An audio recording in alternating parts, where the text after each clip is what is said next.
Rahsia wanita sihat di usia emas. Nak tahu apa mineral yang penting untuk kesihatan wanita? Jom Kak Ros share 6 yang wajib korang ambil tahu. Yang pertama, kalsium. Kalsium penting untuk tulang dan gigi yang kuat. Wanita lebih berisiko kena osteoporosis. Jadi kalsium ni wajib cukup, especially selepas umur 30-an. Yang kedua, zat besi. Zat besi bantu elak anemia. Wanita hilang darah semasa haid. So, penting untuk maintain tenaga dan elak rasa lesu. Yang ketiga, magnesium. Magnesium bantu kurangkan stres, kekejangan otot dan juga PMS. Kalau selalu rasa cranky time period, mungkin korang kurang magnesium. Yang keempat, zinc.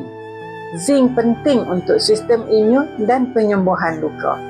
Kulit pun lebih sihat dan glowing bila cukup zinc. Yang kelima, selenium. Selenium bantu hormon thyroid dan juga bertindak sebagai antioksidan. Power untuk kesihatan dan keseimbangan hormon dalaman wanita. Dan yang keenam, vitamin D. Technically bukan mineral tapi sangat penting. Bantu penyerapan kalsium dan kuatkan imun.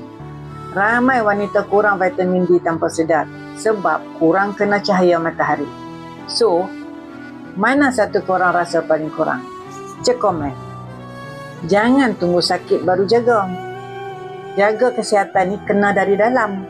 Kecantikan luaran terpancar bila dalaman sihat, okey? Follow Kak Ros untuk lebih tips info kesihatan. Assalamualaikum.